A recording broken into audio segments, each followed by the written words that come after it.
भगवान की योजना से हर किसी को कुछ ना कुछ सीखने को मिलता है।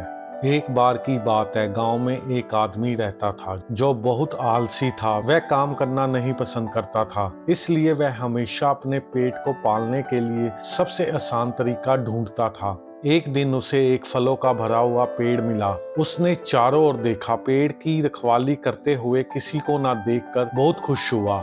उसने कुछ फल चुराकर खाने का फैसला किया, लेकिन जैसे ही वह आदमी पेड़ पर चढ़ने लगा, पेड़ के मालिक ने उसे देख लिया। फिर मालिक उसे पकड़ने के लिए उसकी ओर दौड़ा। उसे देखकर आदमी बहुत डर गया और पेड़ से नीचे आकर जंगल की ओर भागा। वहां छुपने के लिए जंगल के अंदर चला गया। कुछ समय बीतने के बाद वह खाली पेट गांव की ओर चलने लगा। जंगल से गुजरते हुए उसने देखा कि एक लोमड़ी थी जिसके केवल दो पैर थे। लोमड़ी को देखकर उस आदमी के मन में प्रश्न आया कि ये लोमड़ी कैसे जीवित रहती होगी सिर्फ अपने दो पैरों के माध्यम से। वह कैसे अपने लिए खाने का इंतजाम करती होगी और कैसे अपने आप को दूसरे जानवरों से बचाती होगी। तभी उसने लोमड़ी की तरफ आते हुए शेर को देखा। वह आदमी शेर की नजरों से छुपकर लोमड़ी को देखने लगा। उसने गौर से देखा कि शेर मुंह में एक मांस का टुकड़ा लेकर आ रहा था।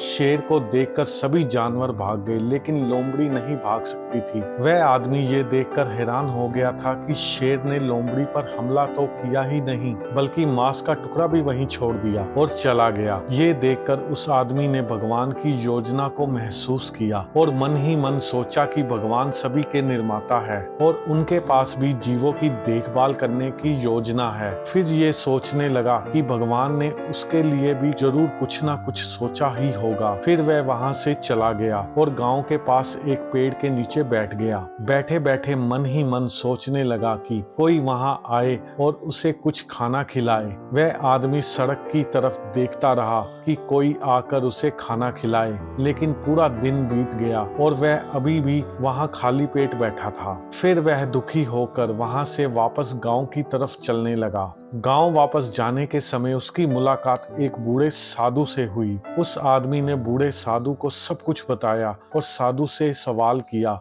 ऐसा क्यों हुआ कि भगवान ने उस लोमड़ी पर दया की और मेरे साथ ऐसा क्यों किया। फिर साधु ने उस आदमी को कुछ खाना और पानी दिया और मुस्कुराते हुए कहा, ये सच है कि भगवान के पास सभी के लिए कुछ ना कुछ योजना है, इसलिए तुम भी भगवान की योजना का हिस्सा हो। परंतु पुत्र, लेकिन तुमने इसको गलत तरीके से समझा, क्योंकि मुझे लगता है भगवान ये नहीं चाहते थे कि तुम लोमड़ी की तरह बनो, बल्कि ये चाहते थे कि तुम शेर की तरह बनो।